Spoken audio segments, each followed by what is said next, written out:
Hello students, आज हम पढ़ने वाले हैं ऋण पत्र डिबेंचर्स। तो स्टूडेंट, सबसे पहले हम समझेंगे कि ऋण पत्र क्या होता है।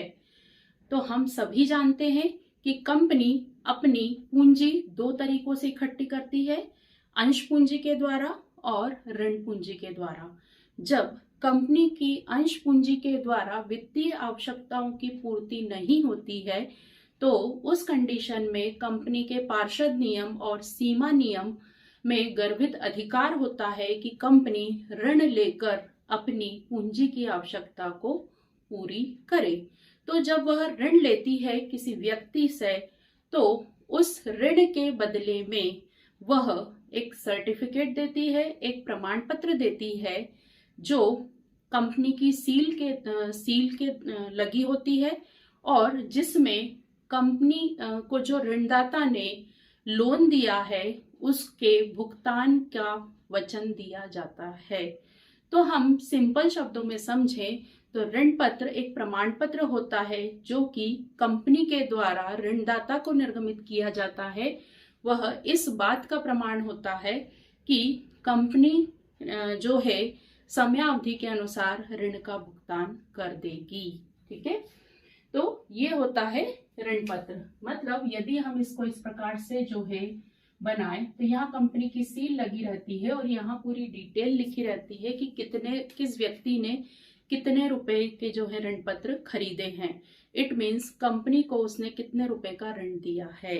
तो डिवेंचर जो है ऋण पत्र, ऋण के बदले में दिया जाने वाला पत्र जो कि मूलधन और ब्याज की सुरक्षा का गारंटी होती है कंपनी के द्वारा, जिस पर कंपनी की सील लगी होती है और ऋण पत्र पर ऋणदाता को जनरली 6 महीने की अवधि के हिसाब से ब्याज दिया जाता है। आए समझ में? ऋण पत्र, ऋण पत्र शब्द जो है वह लैटिन भाषा के डिबेयर शब्द से बना है जिसका अर्थ होता है ऋणी होना। ठीक है, डिबेयर शब्द से, तो उसी से बना है डिवेंचर। ठीक है, अब जो है हम लेंगे कंपनी के ऋण पत्र की विशेषताएं। तो पहली विशेषता क्या है? प्रमाण। ऋण पत्र क्या होता है? ऋण पत्र जो है वह प्रमाण होता है किस बात का? कि व्यक्ति ने कंपनी को ऋण दिया है।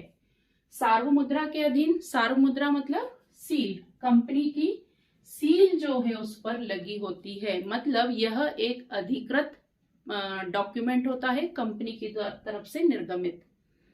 मूलधन वापसी अनुबंध, यह जो है इसमें बकायदा लिखा रहता है कि इस व्यक्ति के द्वारा इतने रुपए का ऋण कंपनी को दिया गया जिसका भुगतान इतनी समयावधि के बाद या कंपनी के समापन के समय कर दिया जाएगा। तो मूलधन वापसी अनुबंध होता है, एक तरीके से कॉन्ट्रैक्ट होता है। भुगतान की प्राथमिकता, जब कंपनी लिक्विडेशन में जाती है, समापन में जाती है, तब सर्वप्रथम ऋण पत्रधारियों को भुगतान किया जाता है। ठीक है, फिर है ब्याज, निश्चित समयावधि पर और निश्चित प्रतिशत से ऋणदाताओं को ऋण पत्रधारियों को ब्याज दिया जाता है। सदस्य नहीं, ऋण पत्रधारी जो होते हैं, जो व्यक्ति कंपनी को ऋण देते हैं, वह कंपनी के सदस्य नहीं होते हैं। उनको वोट करने का अधिकार नहीं होता है। केवल उनको उनसे संबंधित मामले मतलब ब्याज का कोई केस हो या जो है समापन की स्थिति चल रही हो, धन वापसी का केस हो, केवल उन्हीं केस में बोलने का अधिकार है और वोट देने का अधिकार है। कंपनी के सामान्य मामलों में ऋण पत्रधारी को बोलने का अधिकार नहीं होता है। तो ये होता है स्टूडेंट ऋण पत्र क्या होता है और ऋण पत्र की विशेषताएं। अब इम्पोर्टेंट है ऋण पत्र के प्रकार। कितने प्रकार के ऋण पत्र कंपनी निर्गमित कर सकती है? तो ये अलग अलग आधार हैं। पहला है पंजीयन के आधार पर। तो पंजीयन के आधार पर है, पहला है रजिस्टर्ड और दूसरा है वाहक।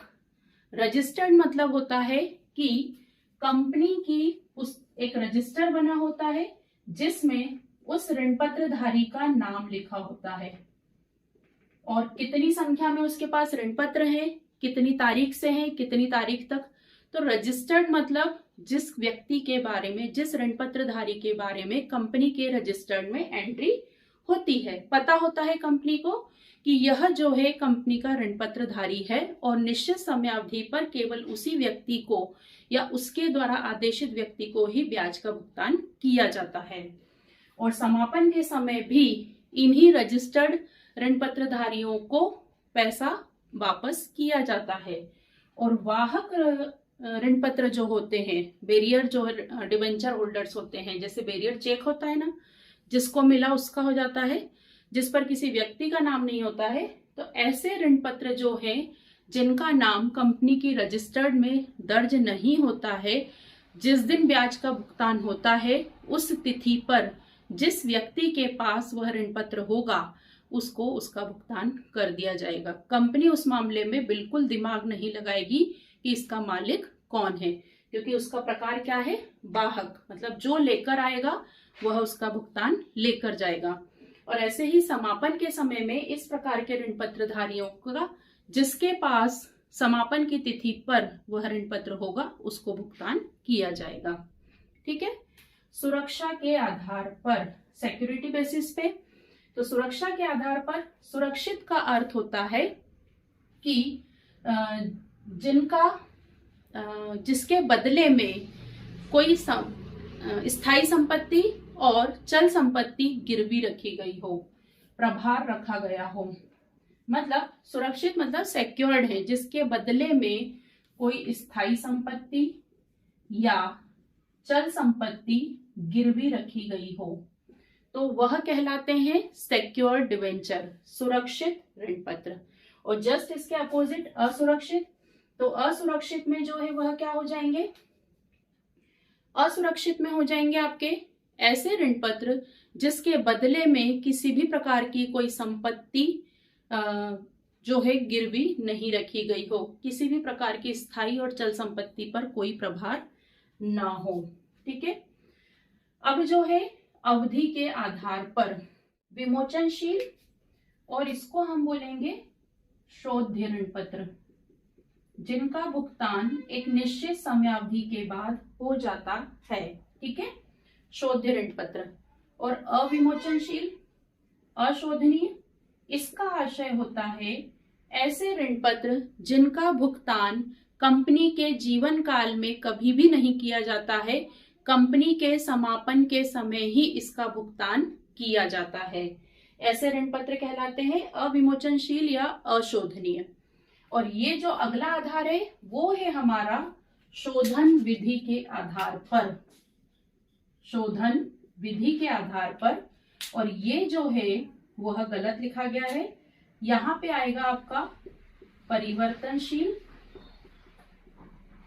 और अपरिवर्तनशील। शोधन विधि के आधार पर तो परिवर्तनशील ऋण पत्र ऐसे ऋण पत्र जिनका भुगतान या जिनका पेमेंट, रिडेम्पशन जो है अंशों में परिवर्तन करके किया जाता है। शोधन विधि के आधार पर पढ़ रहे हैं तो कन्वर्टेबल डिवेंचर्स, ऐसे ऋण पत्र जिसका कंपनी के जीवन काल में अंशों में परिवर्तन किया जा सकता है। और अपरिवर्तनशील, अपरिवर्तनशील ऋण पत्र ऐसे होते हैं जिनका कंपनी के जीवन काल में कभी भी परिवर्तन नहीं किया जा सकता है। ये हमेशा निर्गमन के समय से समापन के समय तक ऋण पत्र की ही अवस्था में रहते हैं। तो ये जो है शोधन विधि के आधार पर परिवर्तनशील और अपरिवर्तनशील। कूपन दर के आधार पर, कूपन दर ब्याज दर, तो शून्य कूपन दर का आशय होता है कि इस आधार पर जब कंपनी अपने ऋण पत्र निर्गमित करती है तो ब्याज की कोई दर नहीं होती है, ब्याज की दर नहीं होती है। यह बट्टे पर या कटौती पर या डिस्काउंट पर निर्गमित किए जाते हैं। और इसमें अंश की लागत, ऋण पत्र की लागत, मतलब ऋण पत्र का जो प्रिंट प्राइस है वो, और जो बट्टे पर निर्गमित किए हैं उस राशि का अंतर, मान लीजिए एक ऋण पत्र 10 रुपए का है और निर्गमन जो है हमने डिस्काउंट पे मतलब 8 रुपए पर किया है, तो ये जो 2 रुपए है वह ब्याज की राशि मानी जाती है। मतलब शून्य कूपन दर में ब्याज की कोई दर निर्धारित नहीं होती है, बल्कि ऋण पत्र के मूल्य और निर्गमन मूल्य के बीच का अंतर ब्याज माना जाता है। और विशिष्ट दर वाले ऋण पत्र मतलब सिंपल है कि जिन ऋण पत्रों पर ब्याज की दर निर्धारित होती है, पूर्व निर्धारित होती है, और इस कंडीशन में ऋण पत्रधारियों को उस निर्धारित ब्याज दर से ब्याज का भुगतान किया जाता है। तो ये है स्टूडेंट ऋण पत्र के प्रकार जो कि इम्पोर्टेंट है। स्टूडेंट्स, अब हम पढ़ेंगे ऋण पत्र का निर्गमन, इशू ऑफ डिवेंचर, और ऋण पत्र का शोधन, रिडेम्पशन ऑफ डिवेंचर। तो ऋण पत्र के निर्गमन जो है वह 3 उद्देश्य के लिए किया जा सकता है। पहला है रोकड़ या मूल्य के बदले में, जो नॉर्मली हम ऋण पत्र देंगे किसी व्यक्ति को और वो हमें अमाउंट देगा। दूसरा जो है वह निर्गमन क्या होता है, रोकड़ के अतिरिक्त अन्य प्रतिफल के बदले में। इसका क्या आशय हुआ, तो जब मान लीजिए हमने संपत्ति खरीदी और उसके बदले में नगद न देकर हमने ऋण पत्र जो है वह पेमेंट किया। और शोधन की शर्त सहित हमने डिवेंचर्स के प्रकार पढ़े थे, उसमें हमने पढ़ा था शोधनीय ऋण पत्र, जिसमें कितने समय बाद ऋण पत्रों का भुगतान कर दिया जाएगा वह शर्त जुड़ी होती है। तो शोधन की शर्त सहित, तो इसमें जो है जब डिवेंचर्स का पेमेंट किया जाएगा, रिडेम्पशन किया जाएगा, उस समय उसकी क्या शर्त रहेगी वो जब निर्गमन के समय ही डिसाइड हो जाती है। तो एंट्रीज में जो है अंतर आता है। तो ये 3 तरीके से ऋण पत्र का निर्गमन। तो सबसे पहले रोकड़ या मूल्य के बदले में। यदि आपको थ्योरी पॉइंट ऑफ व्यू से क्वेश्चन आता है तो जो है हम इसमें एक एंट्री भी कर सकते हैं। पहली एंट्री जो है आपकी, यदि रोकड़ और मूल्य के बदले में हो रही है तो हम एंट्री क्या करेंगे, पहली एंट्री होगी बैंक अकाउंट डेबिट, बैंक खाता डेबिट, और कितने परसेंट, जनरली ऋण पत्रों के साथ ऋण पत्र परसेंटेज लिखा रहता है जो कि ब्याज का सिंबल होता है। मान लीजिए 10% ऋण पत्र आवेदन व आवंटन खाते से, ठीक है। और सेकेंड एंट्री में हम इस एप्लीकेशन और अलॉटमेंट मनी को ऋण पत्र खाते में ट्रांसफर कर देंगे। तो 10% ऋण पत्र आवेदन व आवंटन खाता विकलित और 10% ऋण पत्र खाते से। यह जो है सिंपल वाला है। यदि इसमें पैसा कॉल्स में बुलवाया है, प्रथम याचना, द्वितीय याचना, तृतीय याचना, तो उतनी ही एंट्री बढ़ जाती है। इसी में ये जो है हमने सम मूल्य पर एंट्री की है। सम मूल्य पर मतलब 10 रुपए का ऋण पत्र 10 रुपए में। यदि जो है 10 रुपए का ऋण पत्र 12 रुपए में निर्गमित किया तो 2 रुपए क्या होती है, प्रीमियम होती है। तो प्रीमियम को जो है हम यहाँ पर क्रेडिट कर देंगे। यहाँ पे आ जाएगा सिक्योरिटी प्रीमियम खाते से, यदि प्रीमियम पे निर्गमित किए हो तो, ठीक है। क्वेश्चन में जैसा भी इंफॉर्मेशन हो। यदि बट्टे पर निर्गमित किए हो डिस्काउंट पे, तो बट्टा जो है उसका अर्थ होता है कि 10 रुपए का डिवेंचर हमने 8 रुपए में निर्गमित किया, तो बट्टा जो है वह डेबिट होगा। तो डिस्काउंट ऑन डिवेंचर, ऋण पत्र पर बट्टा खाता डेबिट, ऋण पत्र पर बट्टा खाता डेबिट और 10% ऋण पत्र आवेदन व आवंटन खाते से। तो यह होता है रोकड़ मूल्य के बदले। इसके बाद हम देखेंगे रोकड़ के अतिरिक्त अन्य प्रतिफल के लिए। वो कब होता है, हम इसमें एक उदाहरण लेते हैं। मान लीजिए एक्स कंपनी ने 5,50,000 रुपए की एक मशीन खरीदी। एक्स कंपनी ने 5,50,000 रुपए की मशीन खरीदी और बदले में 5 लाख रुपए के 10% ऋण पत्र 10% प्रीमियम पर दिए, भुगतान किए, प्रीमियम पर दिए। मतलब यहाँ पर जो है मशीन खरीदी 5,50,000 रुपए की और बदले में हमने नगद भुगतान न करके क्या किया है, ऋण पत्र का भुगतान किया है। तो क्या एंट्री हो जाएगी, पहले तो मशीन खरीदने की एंट्री हो जाएगी। तो क्या एंट्री होगी, मशीन खाता डेबिट, और जिससे भी खरीदी है मान लीजिए कुछ नाम नहीं दिया है तो विक्रेता के खाते से 5,50,000 रुपए, 5,50,000 रुपए। ठीक है, यहाँ पे क्या आ जाएगा, मशीन खरीदी। अब हमें भुगतान करना है तो भुगतान करेंगे हम। तो सेकेंड एंट्री में विक्रेता का खाता डेबिट, वेंडर अकाउंट डेबिट, कितने रुपए से, 5,50,000 रुपए से। और पेमेंट में हमने क्या दिया, 5 लाख रुपए के 10% ऋण पत्र 10% प्रीमियम पर। तो क्या एंट्री हो जाएगी, 10% ऋण पत्र खाते से कितने रुपए, 5 लाख रुपए, और प्रीमियम खाते से 10% मतलब 5 लाख का 10% आप निकालेंगे तो 50,000 रुपए। तो यहाँ पे क्या हो जाएगा आपका, मशीन का भुगतान ऋण पत्र द्वारा किया। तो ये कौन सी कंडीशन हुई, रोकड़ के अतिरिक्त अन्य प्रतिफल के बदले में मशीन खरीदी, भवन खरीदा जिसका भुगतान ऋण पत्र के द्वारा किया। तो पहली एंट्री जो है हम किसी संपत्ति को खरीदने की जो होती है वो करेंगे, और दूसरी एंट्री में हम उसका जो है भुगतान करेंगे। तो विक्रेता का खाता डेबिट हो जाएगा, नाम दिया है तो हम यहाँ नाम लिखेंगे, और बदले में उसने ऋण पत्र डिस्काउंट पे दिए हैं या प्रीमियम पे दिए हैं तो वो एंट्री हम यहाँ पर कर लेंगे। ये सेकंड कंडीशन हो गई। अब थर्ड हम देखेंगे, शोधन की शर्त सहित। जब निर्गमन के समय ही शोधन की शर्त जो है वह डिसाइड हो जाए। बहुत सारी कंडीशन बनती है। देखिए, शोधन मतलब 5 साल के बाद या 10 साल के बाद जब पेमेंट होगा, तो जब सम मूल्य पर निर्गमन और शोधन भी सम मूल्य पर शोधन। ठीक है, दूसरी कंडीशन हम समझेंगे, सम मूल्य पे नहीं, प्रीमियम पर निर्गमन और सम मूल्य पर शोधन। और तीसरी कंडीशन हम समझेंगे, बट्टे पर निर्गमन और सम मूल्य पर शोधन।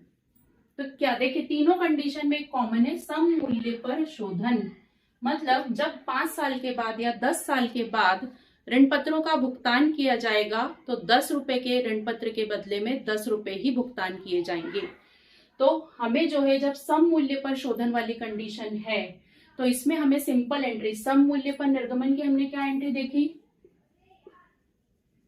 बैंक अकाउंट डेबिट, बैंक खाता विकलित और 10% ऋण पत्र खाते से।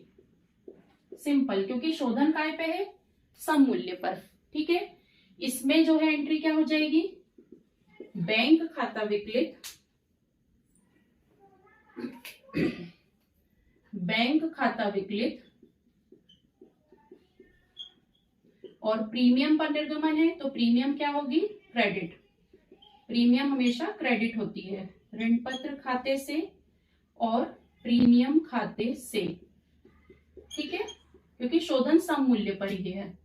तीसरी कंडीशन में बट्टा है तो बट्टा जो है वो क्या होता है, लॉस होता है। तो उसकी एंट्री क्या होगी, बैंक खाता डेबिट विकलित और बट्टा खाता विकलित। ऋण पत्र पर बट्टा खाता लिखेंगे हम, ऋण पत्र पर बट्टा खाता विकलित और 10% ऋण पत्र खाते से। ठीक है, तीनों कंडीशन में हमने सम मूल्य पर शोधन किया। अब आप देखिए फोर्थ कंडीशन क्या बनेगी, सम मूल्य पर निर्गमन और प्रीमियम पर शोधन। इसको समझ लेते हैं हम। सम मूल्य पर निर्गमन और प्रीमियम पर शोधन मतलब 10 साल के बाद जब कंपनी पेमेंट करेगी तो 10 रुपए के डिवेंचर के बदले में 12 रुपए का भुगतान करेगी, उदाहरण के लिए। तो देखिए, सम मूल्य पर निर्गमन की हम क्या एंट्री करते हैं, पहले हम वो लिख लें, बैंक खाता विकलित, और एक लाइन छोड़ के मैं लिख रही हूं 10% ऋण पत्र खाते से। ध्यान देना, सम मूल्य पर निर्गमन की हमने यही एंट्री की थी। अब शोधन जब करेंगे तब प्रीमियम पर करेंगे। तो प्रीमियम पर जब कंपनी शोधन करेगी तो उस कंडीशन में कंपनी को क्या होगा, लॉस होगा, क्योंकि 10 रुपए उसे सामने वाले व्यक्ति ने दिए हैं और पेमेंट के तौर पर उसे कितने रुपए देना है, 12 रुपए। तो प्रीमियम को यहाँ पर ऋण पत्र पर प्रीमियम खाता ऋण पत्र के शोधन पर प्रीमियम खाते से ये यहां पर क्रेडिट करेगा और यहां पर आएगा शोधन पर हानि खाता डेबिट, शोधन पर हानि खाता विकलित। ध्यान देना, जब भी प्रीमियम पर शोधन होगा तो ऊपर जो है लॉस अकाउंट खुलेगा, क्योंकि ध्यान जो है 12 रुपए हमें देने पड़ रहे हैं जबकि हमें मिले 10 रुपए थे। तो शोधन के समय पर कंपनी को 2 रुपए का लॉस होगा। तो ये कौन सी कंडीशन हुई, सम मूल्य पर निर्गमन है तो पहले हमने वो एंट्री लिख ली, बैंक खाता विकलित 10% ऋण पत्र खाते से। चूंकि प्रीमियम पर शोधन है तो प्रीमियम को हमने क्रेडिट किया, लेकिन उसके कारण जो है लॉस बियर करनी पड़ेगी, वो हमें आज ही पता है, तो उसका हम यहाँ पर एडजस्टमेंट लॉस के थ्रू करेंगे। तो यहाँ यदि हम अमाउंट देखें तो यहाँ पे मान लीजिए 1 लाख रुपए के ऋण पत्र हैं, तो अमाउंट यहाँ भरी, और मान लीजिए प्रीमियम जो है 10%, तो 10,000 रुपए का नुकसान जो है उन्हें बाद में होगा। ठीक है, क्लियर ये चीज। अब जो है हमारा अगली कंडीशन हो सकती है कि प्रीमियम पर निर्गमन और प्रीमियम पर शोधन, प्रीमियम पर निर्गमन और प्रीमियम पर ही शोधन, प्रीमियम पर शोधन, ये कंडीशन हो सकती है। तो कुछ नहीं करना है हमें, प्रीमियम पर निर्गमन की हमारी क्या एंट्री है, ये एंट्री है प्रीमियम पर निर्गमन की, ये की हुई है।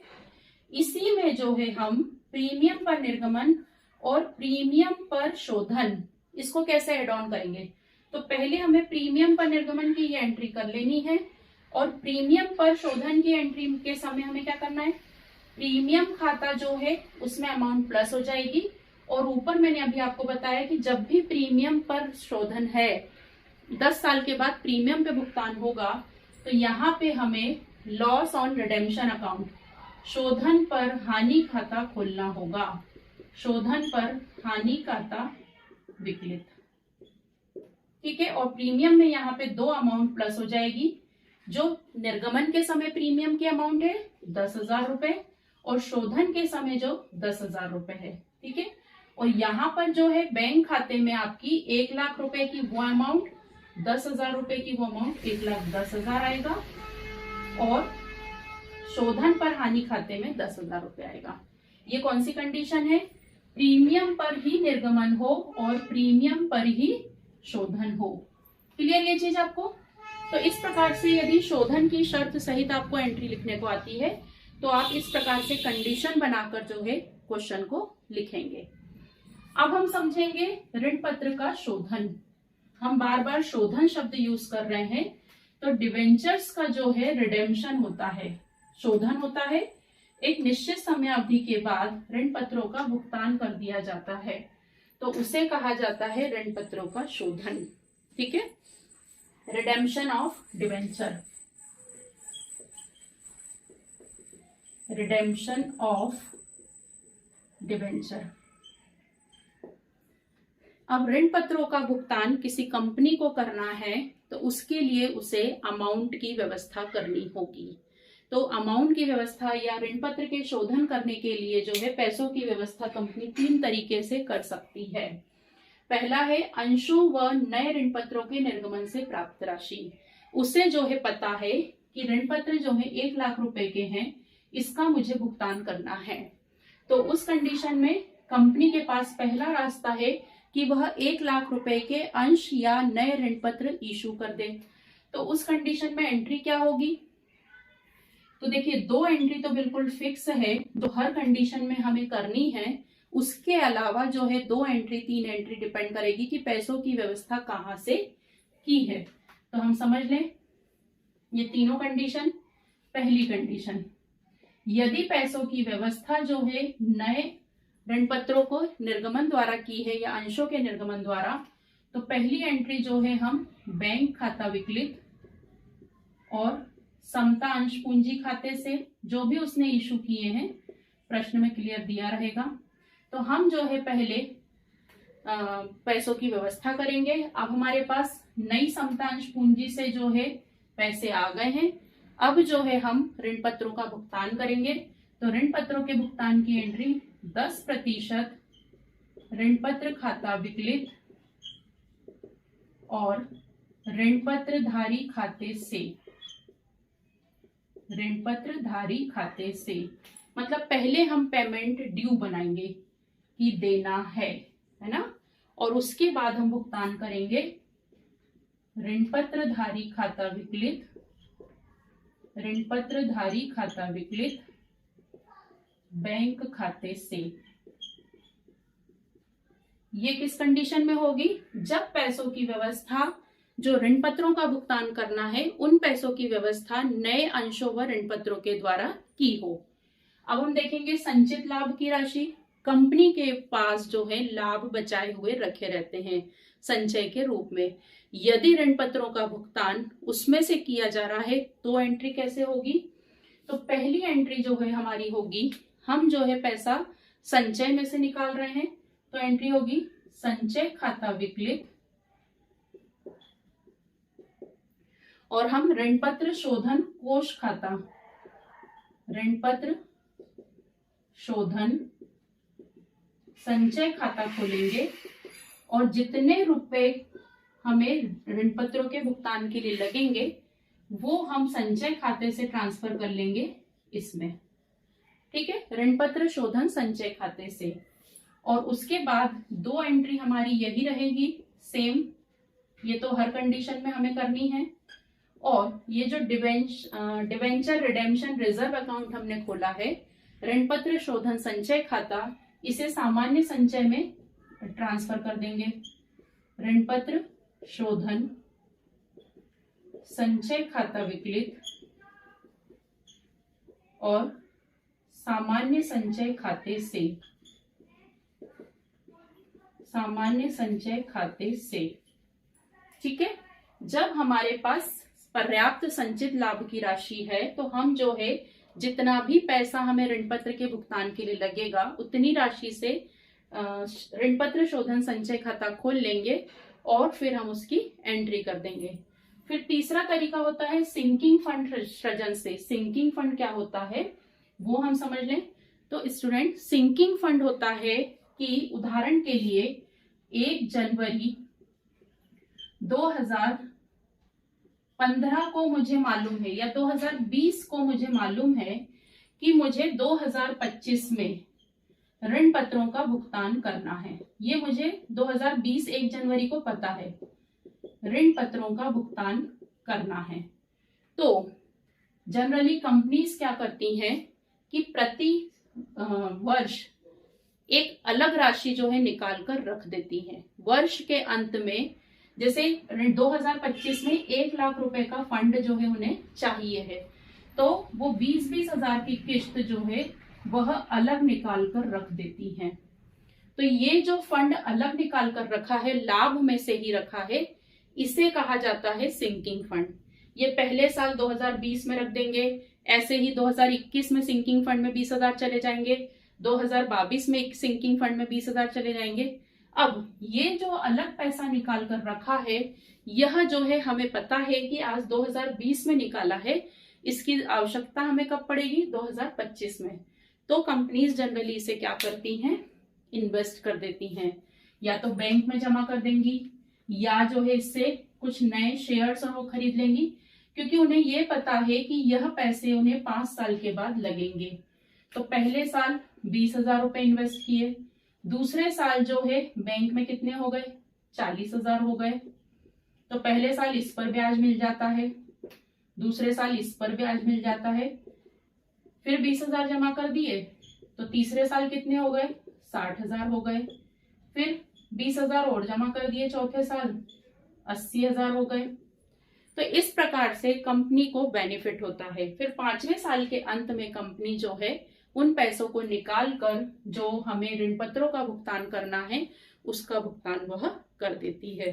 तो इस कंडीशन में एंट्रीज जो है वह ज्यादा होती हैं, क्योंकि 5 साल की पूरी एंट्री होंगी। पहले जो है लाभ की राशि को सिंकिंग फंड में रखा जाएगा, फिर सिंकिंग फंड को हम सिंकिंग फंड इन्वेस्टमेंट विनियोग खाता खोलेंगे। 5 साल तक हम सेम एंट्री करेंगे और फिर 5वें साल के अंत में हम सिंकिंग फंड विनियोग से जो है पैसा वसूल करके और उसे जो है पैसा ऋण पत्रों के भुगतान में उपयोग करेंगे। तो ये है स्टूडेंट ऋण पत्रों के शोधन की तरीके। स्टूडेंट्स अब हम देखेंगे कंपनी का लाभानी खाता कैसे बनाते हैं।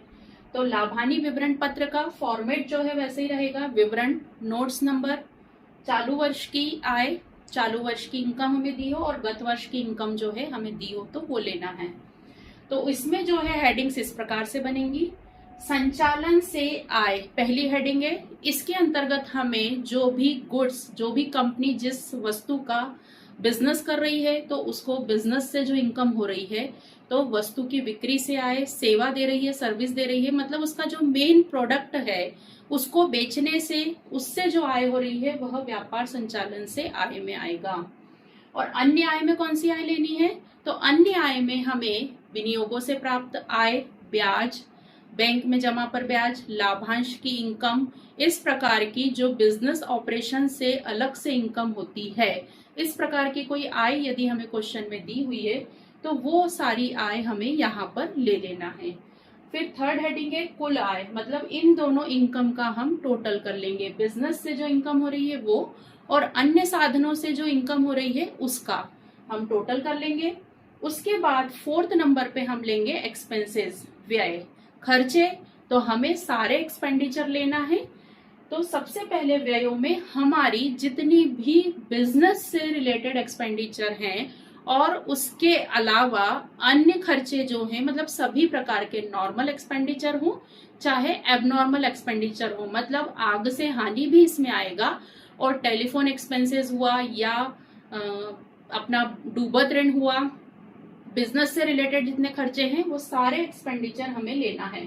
तो उपभोग सामग्री लागत, कॉस्ट ऑफ मटेरियल कंज्यूम, क्रय यदि हो तो माल का क्रय किया हो तो वो लेना है। फिर कच्ची सामग्री, मतलब रॉ मटेरियल का ओपनिंग क्लोजिंग स्टॉक दिया है। वर्क इन प्रोग्रेस, अर्ध निर्मित सामग्री जो कार्य अभी चल रहा है उसका भी ओपनिंग और क्लोजिंग दिया है।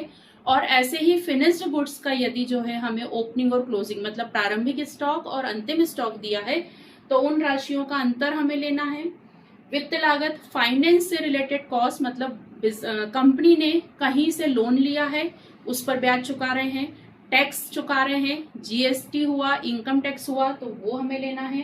डेप्रिसिएशन, मशीनें जो यूज हो रही हैं उस पर जो डेप्रिसिएशन चार्ज होता है वह सारे डेप्रिसिएशन हमें लेना है।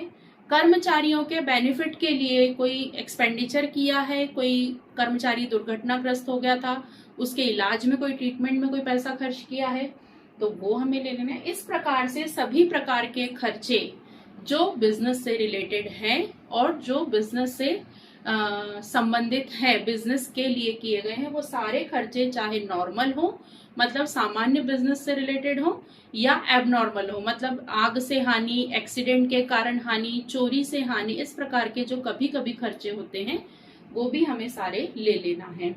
आफ्टर देन हम जो है ये इनकम में से एक्सपेंडिचर घटा देंगे। तो हमारी 5th हेडिंग आएगी कर व असाधारण व्यय के पूर्व लाभ। ठीक है, मतलब बिफोर टैक्स और बिफोर एबनॉर्मल एक्सपेंसेस, वो हमें जो है यहाँ पर लेना है, तो ये आ जाएगी।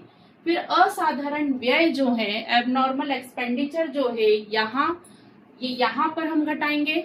एबनॉर्मल एक्सपेंडिचर जो है, यदि कभी बिजनेस में रहते हैं उसमें कौन कौन से एक्सपेंडिचर, जैसे कि आग से हानि, चोरी से हानि और एक्सीडेंट के कारण हानि, जो बिजनेस में कभी कभी होते हैं, तो वो खर्चे हमें इस हेडिंग में लेना है। यहाँ पर हमें व्यापार के सामान्य व्यय लेना है, उसे हम घटा देंगे तो हमारा कर के पूर्व लाभ आ जाएगा, बिफोर टैक्स जो है प्रॉफिट आ जाएगा। आफ्टर देन हमें कर माइनस करना है टैक्स, यदि कंपनी ने चुकाया है जितना भी टैक्स हमें दिया रहेगा वह हम इसमें से माइनस कर देंगे। तो लास्ट में हमारा जो है प्रॉफिट, लाभ कंपनी ने कितना अर्न किया है, वो हमारा फाइनल आंसर जो है वह आ जाएगा। और यही प्रॉफिट ट्रांसफर होता है कहाँ पे, हम जब बैलेंस शीट बनाते हैं तो वहां पर संचय व आधिक्य वाली हेडिंग में ट्रांसफर होता है। तो ये है student statement of profit and loss account, जो कि कंपनी अधिनियम 2013 के अंतर्गत शेड्यूल 3 के अंतर्गत प्रिपेयर करती है।